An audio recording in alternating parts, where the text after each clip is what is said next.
Assalamualaikum warahmatullahi wabarakatuh.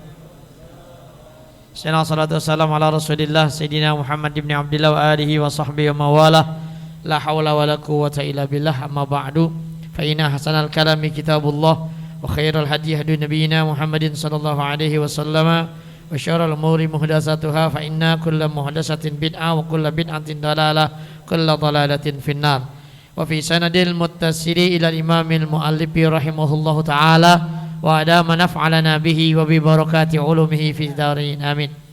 Ma'asyiral muslimin rahimakumullah, jamaah ta'lim Masjid Jami' Al-Mu'awanah.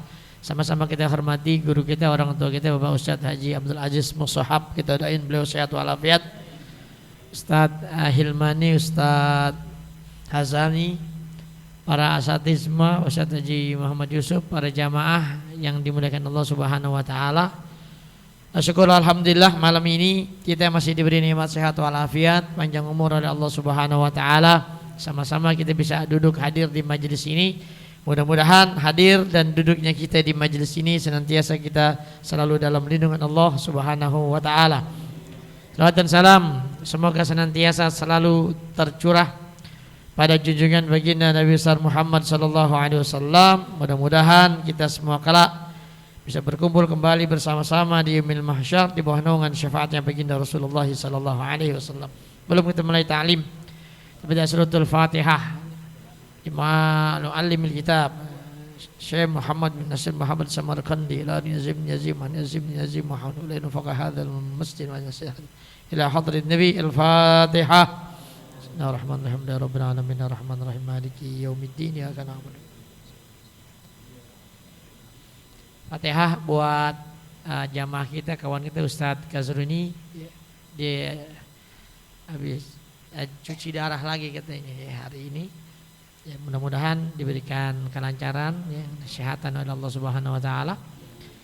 Bisa kembali hadir bersama-sama kita di majelis ini. Fatihah biniyati sifah sihah salamah. Susun akhina Zurni bin Yahya syifaan ajilan ila hadhi musbah Muhammadin sallallahu alaihi wasallam. Al-Fatihah.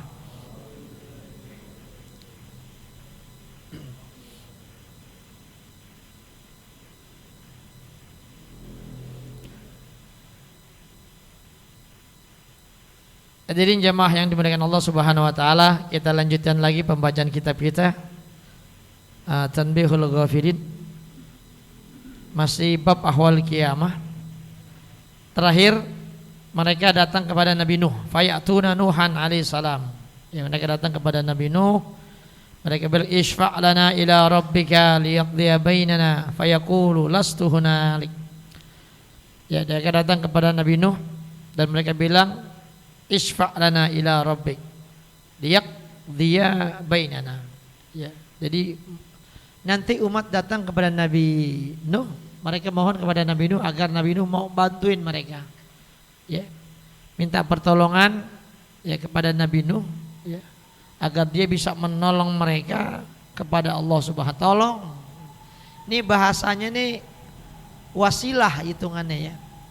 Kita aja kalau meminta apa-apaan, kadang kalau kita datang langsung susah. Kita pakai perantaraan. Ya, perantaraan. Ya, jadi mereka melalui perantaraan Nabi Nuh minta tolong agar Allah memberikan pertolongan ya, agar bisa menuntaskan urusan di antara mereka ya, biar kelar urusannya. Tapi Nabi Nuh bilang lastu huna, aku tidak berhak untuk memberikan pertolongan, memberikan syafaat ya. Kata Nabi Nuh, inni qad da'utu da'watan aghraqtu biha ahlal ardi. Sesungguhnya aku telah berdoa dengan satu doa yang mana dengan doa itu menyebabkan ya, aku menjadikan penghuni bumi ini tenggelam dengan sebab doanya Nabi Nuh. Ya. Memang Nabi yang paling sabar itu Nabi Muhammad. Ya. Lalu wa innahu laisa yuhimmuni al-yauma illa nafsi, dan gak ada yang merisaukan aku pada hari ini ya selain dari diriku sendiri. Jadi artinya kita nanti minta tolong sama Nabi Nuh gak bisa nolong. Karena kata Nabi Nuh, saya gak bisa nolong kalian karena saya juga masih mikirin diri saya sendiri. Bagaimana saya bisa nolong kalian? Maka Nabi Nuh suruh datang kepada Nabi walakin itu Ibrahim alladzi ittakhadhahu Allahu khalilan. Maka kan tetapi kalian datangilah ya, kalian temuilah Nabi Ibrahim alaihissalam yang mana Allah telah menjadikan Nabi Ibrahim sebagai kesayangannya Allah, kecintaannya Allah, ya, kekasihnya Allah. Lalu mereka datang, fayatuna Ibrahim alaihissalam, mereka datang tuh rombongan, ya datang kepada Nabi Ibrahim. Fayaqulun isfa' lana inda rabbika liyaqdiya bainana. Lagi-lagi, ya. Mereka semua memohon kepada Nabi Ibrahim agar Nabi Ibrahim mau menolong mereka, ya, agar Allah mau menolong kita semuanya tuh, agar bisa menyelesaikan, menuntaskan urusan-urusan kita di akhirat. Tapi lagi-lagi Nabi Ibrahim bilang lastu hunak, aku gak berhak. Makanya kita hadirin rahimakumullah, kalau sekelas Nabi aja kagak berhak, bingung. Nah kita gimana? Kalau sekelas Nabi Ibrahim yang merupakan Khalilullah, kekasihnya Allah, kesayangannya Allah, itu masih bingung nanti di hadapan Allah. Sementara kita kesayangan kagak, ya kan? Dekat sama Allah juga kagak. Tapi lagu kita kayaknya udah pasti masuk surga, yakin, pede. Ya sekelas Nabi aja bingung. Makanya kalau kita pikirin ntar gimana kita di akhirat. Ya amal kita cuma segini pas-pasan. Nabi aja bingung. Dia bilang gitu, qad kazabtu fil Islam salasa kazabatin. Sungguh aku pernah berdusta di dalam urusan agama Islam, ya, itu 3 kali bohong. Bayangin Nabi Ibrahim pernah 3 kali bohong, ya. Tapi dalam urusan agama itu dia masih pikiran, masih bingung. Qala Rasulullah sallallahu alaihi wasallam wasalasatu jadala bihinna an dinillahi ta'ala. 3 dosa yang dilakukan oleh Nabi Ibrahim itu jadala bihinna an dinillah. Tujuannya bohong itu adalah untuk mempertahankan agamanya Allah Subhanahu wa taala. Jadi bohong untuk urusan agama Islam. Itu bingung di akhirat. Bagaimana dengan kita? Bohong berapa kali kita? Ada 3 kali. Ya, gitu. Ada orang kalau nggak bohong sehari bohongnya gatal mulutnya. Ya, hobinya kalau ngomong kadang-kadang ada orang kalau ngomong demi Allah, kalau ngomong itu jangan pakai sumpah mulu. Nabi aja kagak demen ngomong. Wallah demi Allah dah. Nggak usah pakai nama-nama Allah kalau ngomong, udah ngomong aja. Gitu. Itu kadang-kadang ada orang begitu. Ya. Kalau orang-orang Arab memang kalau ngomong begitu, wallah. Itu ada kebiasaan dia, makanya kan Nabi diomelin sama Nabi. Kalau ngomong-ngomong begitu jangan sumpah, jangan pakai nama wallahi tallahi billahi. Ya, ngomong aja.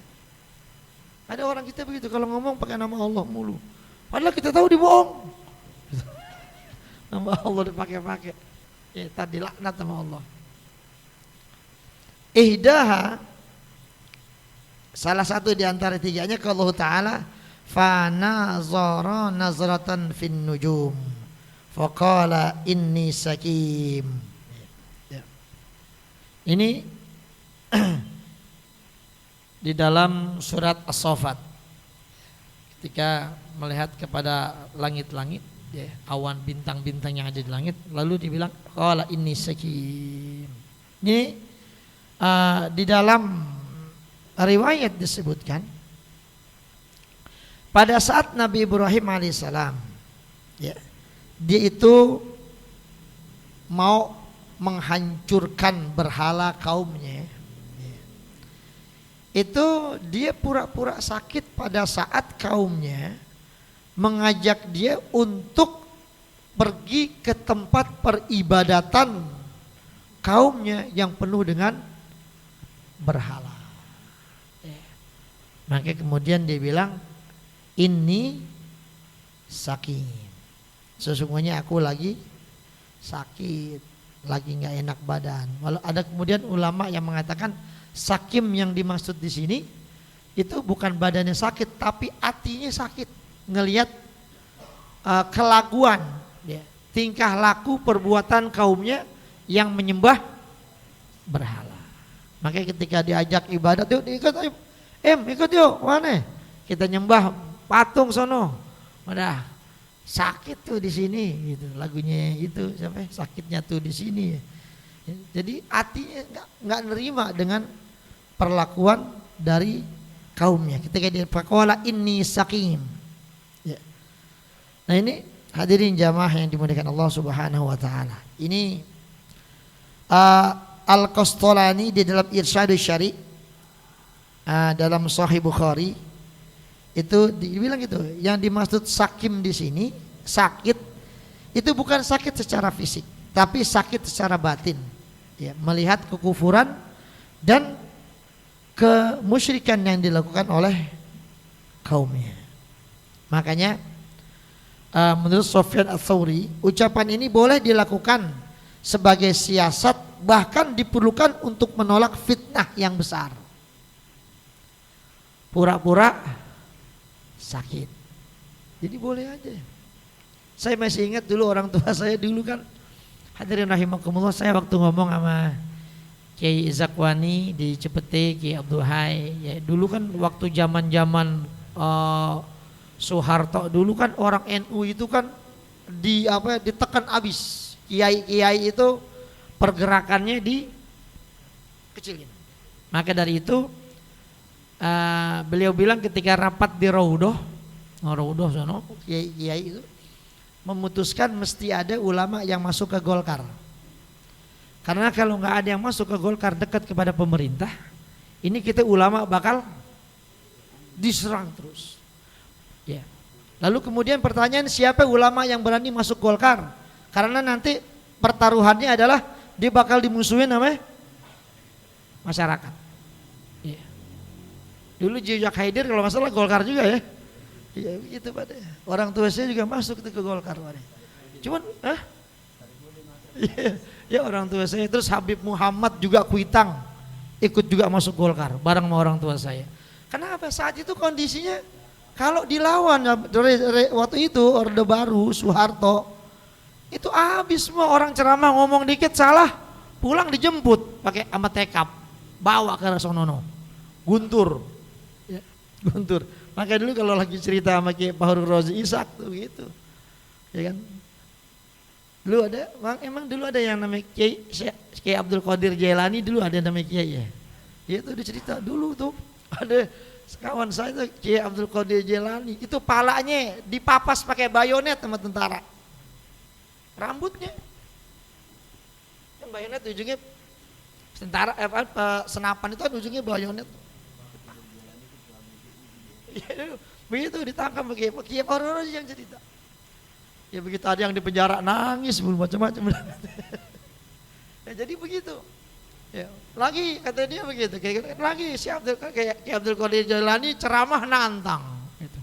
Kalau berani nih, udah turun dari mimbar langsung dijemput masuk mobil udah diangkut sana.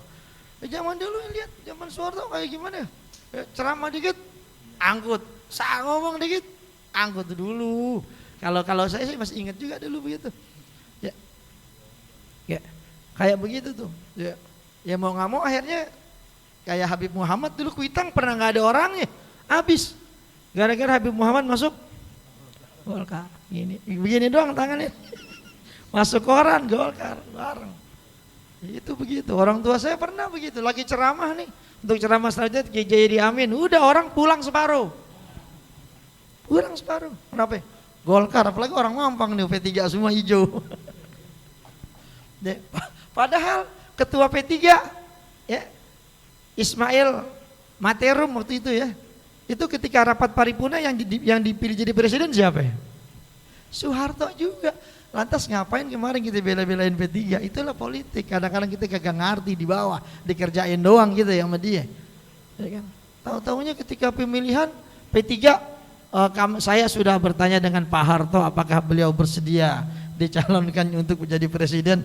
Jawabannya iya. Lah kalau P3 yang kita bela-belain kemarin milih Soeharto juga, mau ngapain kemarin kita kampanye pada mau dibohongin doang kita bang. Begitu ya, jadi itulah makanya ketika masuk tuh ya kan ulama-ulama ke dalam, waktu itu orang tua saya masuk tuh di DPRD 3 periode 15 tahun ya, itu kalau sekarang 3 periode udah kaya banget ya, 3 periode dari utusan golongan itu emang sengaja waktu itu ditarik ulama-ulama biar bisa masuk duduk di parlemen. Nah disitulah kemudian baru kita bisa berunding sama maksudnya sama ulama-ulama sama kiai, jangan terlalu keras dan lain sebagainya. Jadi cara-cara seperti itu ya. Itu pernah satu ketika ibu saya cerita, orang tua saya disuruh jadi jurkam Golkar ya, jadi jurkam Golkar kan.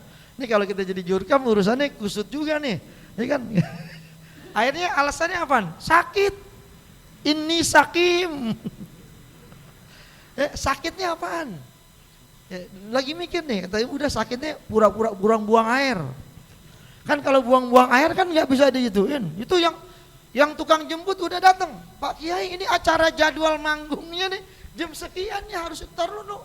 Saya jadi bolak-balik kamar mandi di pura-pura mulus berak gitu. Akhirnya pasti gini. Ini kalau saya buang air di mobil gimana urusannya buang air? Akhirnya sampai jadwal kampanye habis udah selesai, udah nggak jadi dijemput akhirnya. Jadi seperti itu. Ya. Makanya yang dilakukan oleh Nabi Ibrahim ini sakim. Jadi Sofyan Ats-Tsauri bilang gitu. Jadi untuk sebagai satu strategi itu nggak ada masalah itu. Nah ini dilakukan oleh Nabi Ibrahim ketika dia diajak untuk beribadah ke tempat peribadatan kaumnya menyembah berhala. Dia bilang aneh lagi sakit. Tuh, ya. Fa nazara nazratan fin nujum faqala inni sakim. Walu wa tsaniyah. Itu dia bohong. Jadi itu Nabi Ibrahim bohong enggak? Padahal dia kagak sakit. Sehat. Dibohong sama kaumnya. Itu di pikiran sama Allah, entar dosanya gimana? Yang dibohongin orang kagak bener di pikiran. Nah kita ustaz dibohongin orang tuh. Tenang aja nggak apa-apa. Terus ada lebaran kita minta maaf jadi kelar kan gitu katanya. Lalu yang kedua, bal fa'alahu kabiruhum hada. Tapi bahkan nih yang ngerjain yang paling gede. Ini terjadi siasat ini dilakukan oleh Nabi Ibrahim ketika patung-patungnya itu pada hancur. Ya kan dia habis pada ibadat kan dia pada keluar dah tuh, ya pada keluar. Nah Ibrahim datang dah tuh, ya patungnya diapain? Dipenggal-penggalin palanya semua, gitu kan. Ya bal fa'aluhu kabirul haza. Wa tallahi la-aqidanna asnamakum ba'da an tuwallu mudbirin. Jadi Nabi Ibrahim memang udah itu pas mereka pada Nabi Ibrahim nih pas dia pada keluar semua nih, ya. La aqidanna asnamakum, ya, aku akan hancurkan, aku akan buat tipu daya terhadap patung-patung kalian setelah ba'da an tuwallu mudbirin, ya setelah kamu semua pergi meninggalkannya. Jadi setelah mereka pada nyembah kan mereka pada keluar selesai dah tuh. Nah baru dah tuh Nabi Ibrahim beraksi di situ, ya. Jadi disebutkan waktu itu di tempat peribadatan itu ada 72 berhala patung. Ya. 72, ada yang terbuat dari emas, perak, besi, batu, timah, dari kayu, itu semuanya dihancurin. Kecuali yang paling gede yang terbuat dari emas bercampur batu permata. Ya, matanya aja dari batu yakut. Bayangin berapa harganya batu yakut. Kalau kita kan pakai batu paling batu apaan? Paling top batu bacan kita sini. Batu yakut. Jadi itu patung yang paling gede nggak dihancurin. Kampaknya ditaruh di lehernya dia. Ya kan? Makanya kan ketika ditanya tuh ya, sama kaumnya, ya.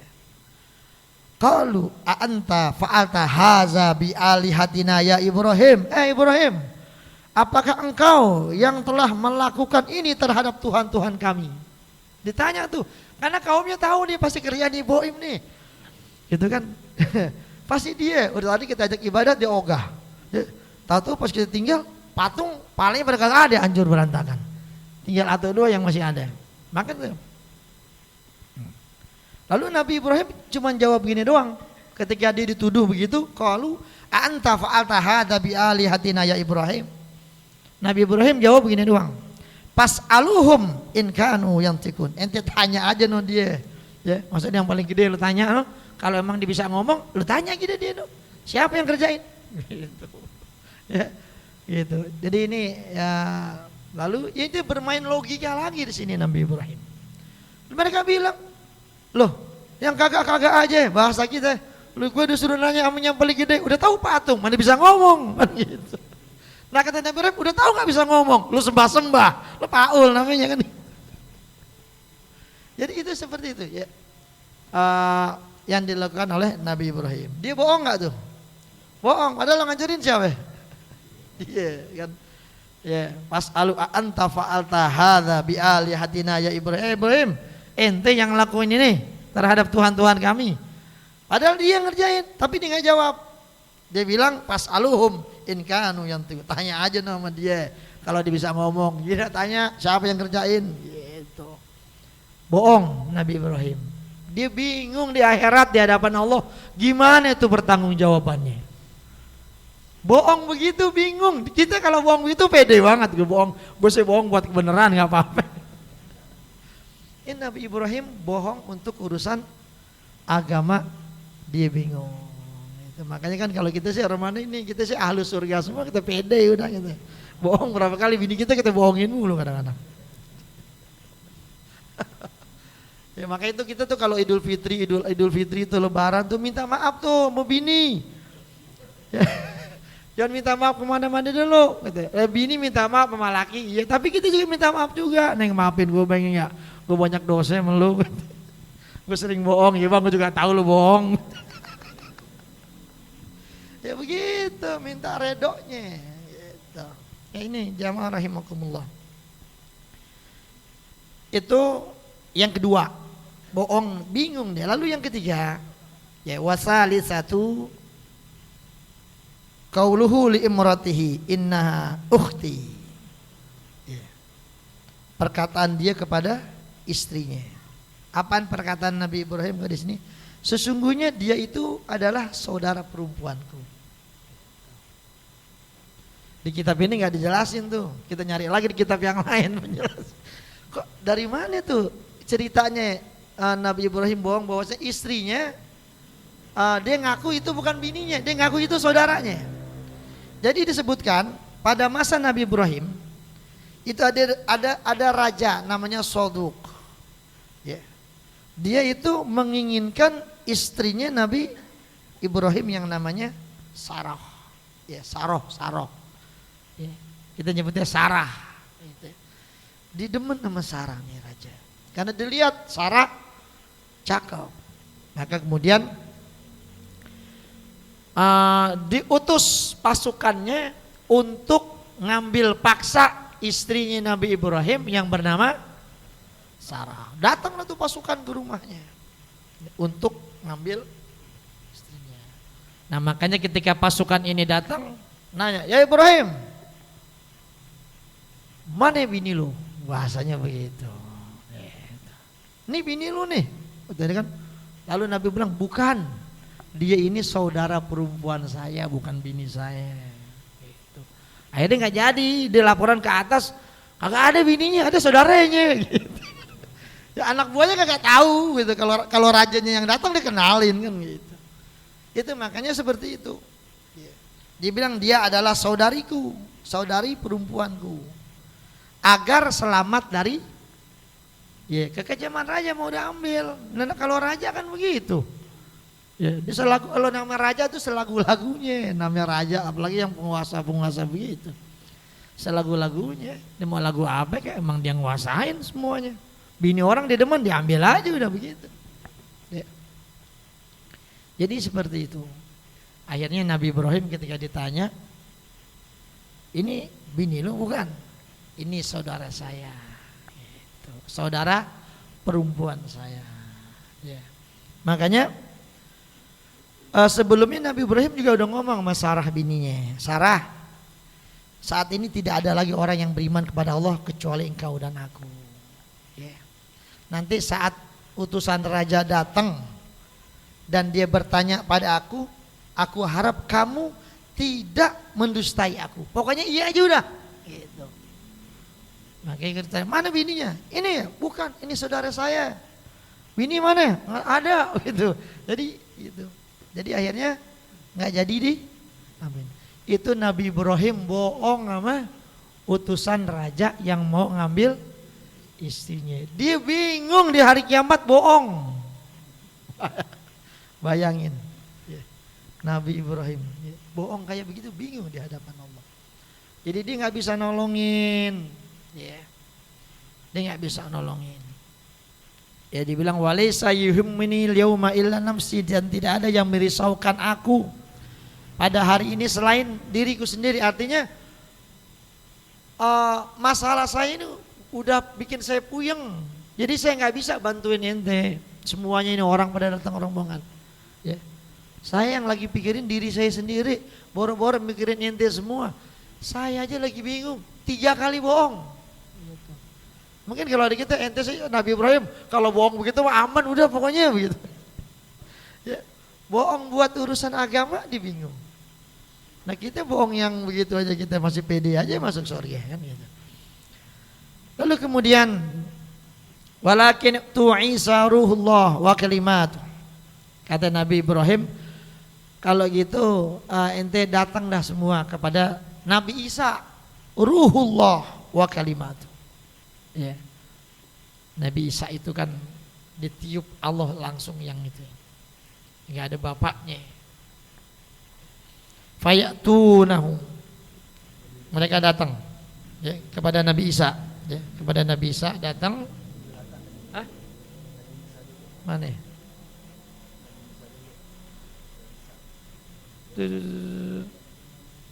Oh Musa dulu ya. Oh iya, walakin utu Musa alladzi kallamallahu taklima. Datang kepada Nabi Musa yang mana Allah berbicara langsung kepada Isa. Ya kan? Datang kepada Nabi Musa, fayatuna Musa fayaqulu isfa' lana inda rabbika liyaqdiya bainana. Lagi-lagi datang kita semua manusia kepada Nabi Musa minta agar ditolong sama Allah Subhanahu wa taala agar Nabi Musa bisa bantuin agar kita bisa diselesaikan urusan-urusan semuanya. Tapi Nabi Musa bilang lastu hunak, inni qataltu nafsan bighairi hak. Ya, Nabi Musa pernah bunuh orang tanpa hak. Ya, pernah bunuh orang Bani Israel, dibunuh sekali pukul mati. Itu Nabi Musa kalau mukul. Ya, begitu sekali pukul mati. Akhirnya kan dikabur tuh. Jadi buronan, dicari kemana-mana. Ya. Itu sejarahnya panjang itu kalau kita mau ceritain Nabi Musa lagi panjang lagi urusannya. Ya pokoknya begitu dicari, akhirnya nanti dia ketemu ada anak 2 perempuan lagi pada ngambil air. Akhirnya dibantuin namanya Nabi Musa. Akhirnya ketemuan, ya. Dia diangkat jadi mantu di situ. Itu Nabi Musa. Dan Nabi Musa juga nggak bisa bantu. Bayangin. Sekelas Nabi Musa nggak bisa nolong, dia aja bingung, pernah bunuh orang. Wa inni la yuhimmunil yawma illa nafsi walakin tu Isa. Ya kata Nabi Musa, datang sama Isa sono kita. Ya, ruhullah wa kalimatuh. Mereka datang lalu lagi-lagi bilang isfa' lana ila rabbika liyaqdiya bainana. Ya, mintain pertolongan buat kami kepada Allah agar Allah menyelesaikan urusan di antara kami. Lalu Nabi Isa bilang lastu hunak, ya, aku nggak berhak ngasih pertolongan, ngasih syafaat. Kenapa begitu? Inni utuhitu ana wa ummi ilahaini min dunillah. Sesungguhnya aku ini dijadikan, aku dan ibuku ini sebagai dua Tuhan oleh umatku, selain dari Allah Subhanahu wa ta'ala. Makanya kan kalau orang-orang Nasrani itu kan gitu, tiga ya Tuhannya, ya Tuhan Bapa, Ibu, sama Roh Kudus juga, itu begitu, pokoknya begitu. Saya nggak ngerti, saya bukan orang Kristen soalnya. Ya jadi begitu. Makanya Nabi Isa bingung nanti di hadapan Allah gimana kalau mereka menganggap saya ini adalah Tuhan, ya. Ibunya Bunda Maria, ya. Nanti di hadapan Allah bagaimana pertanggungjawaban itu semua. Kan Nabi Isa itu kan kalau kita lihat dalam sejarah, ya, kalau kita hidup di zaman Nabi Isa, saya yakin kita belum tentu percaya sama Siti Maryam. Siti Maryam perempuan suci, sama yang ada di Injil, perempuan suci. Emang dia gak pernah disentuh sama laki satupun. Kerjaannya berkholwat di dalam satu biara. Tahu-tahu gak lama keluar bunting. Iya, hamil. Coba pikirin dah. Nah kalau kita zaman sekarang, ada orang gak keluar rumah, tahu-tahu keluar rumah bunting. Nah yang kita salahin siapa ya? Bapaknya, jangan-jangan itu begitu. Itu kita pasti begitu. Makanya untung kita hidup bukan di zaman Nabi Isa. Kalau kita hidup di zaman Nabi Isa, kita nggak percaya gitu. Itu berat. Makanya kita hidup di akhir zaman gini udah agak ringan. Ya kita nggak ngalamin perang-perang yang dahsyat, ya kan? Perang Badar, coba kalau ente ikut perang Badar, ya paling kabur kita. Nah 1:3, 313, lawannya 1000. Jadi kita sendirian lawan 3 orang. Bayangin, apa nggak kabur kita? Itu. Nah itu, kayak kita sekarang hidup udah enak. Jangan mikir gue enak banget kali ya kalau hidup zaman Nabi, bisa ketemu Nabi. Ya belum tentu ente beriman sama Nabi kalau hidup. Ya, ini kita udah alhamdulillah kayak begini. Ya, nggak ketemu Nabi, kita percaya aja udah sama Nabi, udah tahlilan ngikut, maulid ngikut. Yang penting ada berkat deh, selesai udah urusan gitu. Ya kan? Kita percaya, ngucap syahadat, kelar urusan udah. Ya kan? Nggak begitu berat tantangannya. Ya, nggak perlu perang, nggak perlu kita ditangkap. Ketika ditangkap kemudian teman kita dibelah palanya. Lo mau nggak kayak temen lo, gue belah palanya. Kalau nggak mau, lo keluar dari agama Islam. Kira-kira kita kalau ditantang gitu gimana? Teman kita yang satu diseksa, pertama tangannya dipotong dulu segini. Ya, motongnya nggak pakai besi, kayak gergaji. Ya, potong atau copot, begitu. Lihat temannya udah teriak-teriak. Orang dipotong tangannya belum mati, potong lagi. Dia lihat tuh bagaimana penderitaan temennya, disayat badannya, dikeluarin isi perutnya pada semua. Habis itu kita ditanya, ente lu mau kayak dia? Kalau nggak mau, ya, kalau nggak keluar dari agama Islam. Kira-kira kita mampu nggak bertahan kayak gitu? Ya. Luar biasa berat. Kita mah cuma begini doang. Makanya kalau orang sampai pindah agama gara-gara nggak ada makanan, ya dikasih Indomie, pindah agama lah kebangetan. Yang kebangetan tetangganya nggak bantuin. Gitu. Mana nggak tahu tetangganya kesusahan. Gitu.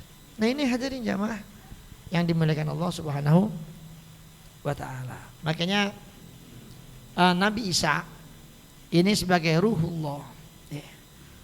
Itu kalau kita hidup di zaman itu sungguh berat, luar biasa, ya. Nabi Isa punya mujizat yang dahsyat, ya, nggak kayak yang lain. Nabi Isa bisa ngidupin orang mati, ya. Bisa ngidupin orang mati, ya. Itu Nabi Isa. Orang ada yang terlahir dalam keadaan buta nggak bisa ngelihat, lalu budek nggak bisa dengar, lalu bisu nggak bisa ngomong, udah gitu badannya bongkok, lahir kecil gitu, ya, Nabi Isa. Lalu ketika dia lagi dakwah, ya, datang ini anak perempuan, ya, amin, Nabi Isa diusap doang badannya, orang pada ngelihat semua. Tiba-tiba yang tadi badannya bongkok itu tiba-tiba langsung tegak. Habis tegak matanya langsung ngelihat, kupingnya denger, langsung bisa ngomong. Ya, disitulah orang langsung kagum dengan Nabi Isa. Mereka tahu Isa ini nggak ada bapaknya. Langsung bilang, wah ini berarti memang benar dia anaknya Tuhan. Kenapa? Sakti. Oh. Nah kita aja sekarang ngelihat orang dikit-dikit sakti aja udah kagum banget. Bisa jalan di atas air. Nah airnya cuma semata kaki. Jalan di atas air. Kadang-kadang kita gitu nggak boleh ngeliat yang aneh-aneh dikit. Wah majduk bukan ya. Hadirin rahimakumullah, saya ingetin ya kalau kita itu kalau nyari guru jangan yang model-model begitu. Ada guru-guru yang alamnya beda sama kita, jangan diikutin, dia lain sama kita. Ada guru kita gak sembahyang dong katanya ya, maghrib ngobrol aja tiduran aja. Dia lain, alamnya tuh gak sama alam kita. Makanya kan saya pernah ketemu sama Habib Ali. Beliau termasuk salah seorang orang-orang yang bahasanya orang-orangnya istimewa lah, kasyaf ya.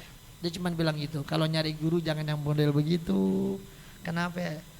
Ente gak sama dia ya. Ente gak ngerti maksudnya dia apaan ya kan ya, jadi kayak kita ini ada Habib Shehon ya. Saya tahu Habib Shehon tuh dari dulu, dari dia masih tinggal di Cipinang dulu masih itu. Emang dari dulu emang udah begitu modelnya. Ya saya punya kawan di Cipinang, emang keluarganya deket sama Habib Shehon dari muda. Ya pernah dia dulu ditangkap polisi. Gara-gara emang begitu, pagar orang ditendang akhirnya dilaporin polisi, ditangkap polisi, diborgol. Nah akhirnya di dalam penjara orangnya hilang, borgolnya doang. Begitu memang begitu. Ada anak buahnya motornya dipakai sama motor Habib Shehon, ditangkap sama polisi, ditilang, SIM kagak, STNK kagak ya kan. Tinggal mau diangkut pakai truk, diangkat 2 polisi, 3 polisi sampai banyak itu nggak ada yang kuat ngangkat itu motor. Akhirnya dipanggil komandannya, dan ini motor kagak bisa diangkat ke truk. Dia tanya, ini motor siapa? Motor Wan Shehon. Katanya, ngapain lo tangkap, udah sudah pulang sana gitu. Emang begitu, dia udah punya kelebihan, emang udah model begitu. Cuman modelnya begitu. Ya, halnya beda sama kita. Ente nggak paham, datang ke rumahnya nyampe ditendang aja kita gerbuk. Kadang ditampar, diludahin dan apa. Kita nggak paham. Ya. Makanya kalau mau nyari itu jangan yang begitu.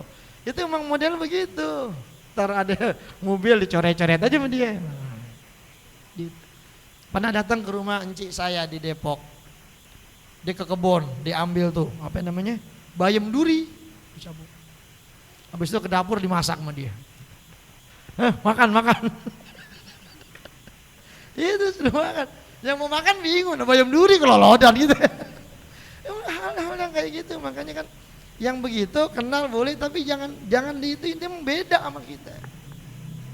Ya, repot kadang-kadang orang pada sembahyang, dia belum sembahyang, duduk aja tiduran. Kadang-kadang main gitar sendiri. Orang lagi datang tuh di panggung, kalau yang Habib yang lain nggak ada yang berani negor, diam aja tuh. Latihan itu lagu ini. Itu emang begitu. Beda. Ya, beda. Jadinya tuh kalau nyari guru tuh jangan yang begitu. Ya, itu sekedar kita tahu aja. Ente ikutinnya bingung. Guru kita belum sembahyang maghrib, udah sembahyang maghrib. Dia bisa jadi udah sembahyang maghrib. Karena halnya dia beda sama kita. Nggak paham kita sama dia. Dia ngomong begini maksudnya apa, kita nggak paham. Karena sulit dipahami. Makanya nyari yang jangan yang khawarikul adah begitu, repot gitu. Yang biasa gitu. Itu emang ada gitu. Cuman yang begitu biasanya mastur, orang nggak tahu, dan dia emang nggak mau orang tahu, emang dia nutup, jangan sampai orang tahu. Kalau dia tahu, dia mauan pindah kota, ada yang begitu. Ya saya pernah ketemu yang model-model begitu, ya emang orang-orangnya begitu dah. Ya lain lah, kita ngeliat mukanya dia juga lain. Ya. Tapi ya begitu saya minta jangan yang khawarikul adah yang model begitu asal kenal aja dah, bukan apa-apa. Lain alamnya sama kita. Ya. Lain sama kita. Ya. Dia itu kalau saya pernah ngomong sama Habib Salim bin Umar bin Hud Al-Atos, ya, yang di Masjid As-Sa'adah tuh, kan abangnya Habib Husain yang cepek itu dulu kan, kalau jalan dipakai nggak pakai baju, cuman pakai kain doang. Itu orang-orang begitu juga. Saya punya murid mantek di rumahnya, berlima mantek, dikasih nasi sebungkus sama gado-gado sebungkus. Dalam hati begini, Habib pelit banget. Kita kan berlima, ya. Masa dikasih cuma sebungkus nasi sebungkus, mana cukup? Gitu. Nah, Habib makan, udah dimakan aja. Sampai udah kenyang, ya, belum habis. Kata Habib nggak dihabisin. Nggak Habib. Ya sama kayak Habib Umar bin Hud. Waktu orang tua saya datang, ya kan, dia nanya, Mu'alim Jayadi mau makan korma yang model apa ya? Korma mateng, korma setengah mateng, korma mentah, apa korma yang baru dipetik dari pohon? Ya, dibawain semuanya. Gitu. Ditanya tuh, waktu itu sama Medi datang itu, kenal Medi kali ya? Medi, ya waktu dua Medi datang itu, kalau itu kenal kali Medi ya.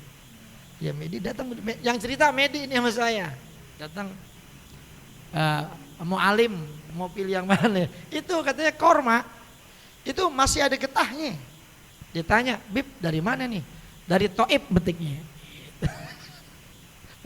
metik di Toib, itu mana begitu emang. Metik di Toib langsung ngambil situ. Ya masih ada getahnya, masih netes, dipetik. Jadi model-model begitu. Ya itulah kelebihan-kelebihan yang ada. Maka kita ngelihat yang begitu aja udah takjub. Bagaimana kalau kita ngelihat udah mati, bapak kita mati, ya Allah, datang nih orang. Bapak lu mati ya, gue hidupin lagi ya. Wah, hidup. Wah, kira-kira gimana gitu? Wah, luar biasa nih. Sakti. Itu makanya kan umatnya, kaumnya menganggap Isa itu adalah anak Tuhan, sakti, bisa ngidupin orang mati, orang sakit bisa disembuhin, orang sakit belang dan lain sebagainya. Ada anak lagi digotong, ibunya nangis aja mau dikuburin, ditanya, Bu mau kemana? Anak saya meninggal ya Isa. Kata Nabi Isa, anak ibu nggak mati, anak ibu masih hidup, dia cuma tidur doang. Udah mati ya Isa, tidur coba taruh tanah. Pas ditaruh tanah sama Nabi Isa diusap doang, bangun lagi, hidup lagi. Coba kalau zaman sekarang ada yang model begitu. Sakti, rumahnya penuh, antriannya bisanya 2 bulan sebelumnya tuh ngantri. Air botol udah penuh tuh. Orang ponari ya. Ponari dulu air got aja diambil orang gitu tuh. Ngeliat orang nggak boleh sakti dikit. Begitu. Ada yang udah lama meninggal, ada yang udah 7 hari meninggal. Saudara perempuannya bingung, soalnya itu saudaranya yang jadi topangan hidupnya. Kalau dia udah mati sekarang saya bingung, saya makan gimana? Nabi Isa nanya, emang dikuburin di mana saudaranya? Di sono Isa. Udah diparanin sama Nabi Isa, dipanggil, bangun lagi, hidup lagi, pulang lagi ke rumah. Coba apa kurang sakti begitu orang. Itu makanya kan kaumnya takjub sama Nabi Isa sampai kayak begitu. Dia bilang ini bukan utusan Tuhan nih. Anaknya Tuhan, bapaknya kagak, pasti bapaknya Tuhan gitu. Jadi seperti itu. Ya jadilah seperti itu. Ya makanya Nabi Isa bingung. Nanti di hadapan Allah jawabnya gimana? Ya Isa, ente mau nyanyiin aneh jadi Tuhan? Gitu. Ngapa ya Allah? Itu aneh dengar umat ente bilang ente anaknya Tuhan pada emak ente juga. Gitu. Kan dia bingung. Ya kan? Bingung. Makanya itu hadirin jamaah yang dimuliakan. Ya, nanti umatan wasato itu kita, umat yang menjadi penengah. Ya, umat penengah. Nanti di kitab ini di bagian akhir tuh ada tuh kisah seperti itu. Ketika Nabi Nuh ngadu sama Allah, ya Nuh, kenapa umatmu yang masuk Islam dikit banget? Berapa tahun kamu dakwah? Masa yang ikut cuma dikit banget? Emang ente udah sampein ajaranku apa kagak? Kata Nabi Nuh, ya Allah udah saya sampein nama kaum saya. Emang dianya aja pada bandel, susah. Kata kaumnya apaan? Bohong ya Allah. Bayangin tuh, bohong. Kalau Nuh sudah menyampaikan risalah tentang agama Allah kepada kita, pasti kita ikut ya. Masa kita nggak ikut katanya, iya nggak, iya. Gitu. Nabi Nuh sendirian dan umatnya rame-rame. Dia mau ngomong apa? Akhirnya, ya Allah, saya benar udah sampein, saya punya bukti, saya punya saksi. Siapa saksinya? Nah umatnya Muhammad. Coba panggil umatnya Muhammad. Nah kata umatnya Nabi Nuh, Muhammad ini urusannya belakangan. Dia baru tahu belakangan, dia tahu dari mana tentang kisah Nabi Nuh. Lalu kita bilang, ya Allah, kami baca di dalam Al-Quran. Bunyinya itu bunyi. Nah umat Nabi Nuh sekak seter dah tuh, lu mau ngomong apa lagi dah sekarang dah. Gitu bayangin tuh, dari Nabi Nuh masih hidup dulu udah kayak begitu, ntar di akhirat masih begitu juga, luar biasa itu. Makanya hadirin jamaah kita ini jadi umat Nabi Muhammad enak. Lalu kemudian setelah selesai ya kepada Nabi Isa juga angkat tangan. Dia nggak mampu untuk menolong umat manusia semuanya. Ya nanti kita lanjutin lagi. Mudah-mudahan kita diberikan nikmat sehat walafiat, panjang umur Allah. Setelikanya Al-Fatihah. Ya Rabbil Alamin, Ar-Rahmanir Maliki Yawmiddin, Iyyaka na'budu wa iyyaka nasta'in, Ihdinas wa fana karim arhamar rahimin maghfirna fi rizqi rabbana atina fid dunya hasanah fil akhirati hasanah qina adzabannar. Sallallahu alaihi wasallam Muhammadin. Wassalamu alaihi rabbil alamin. Assalamualaikum warahmatullahi wabarakatuh.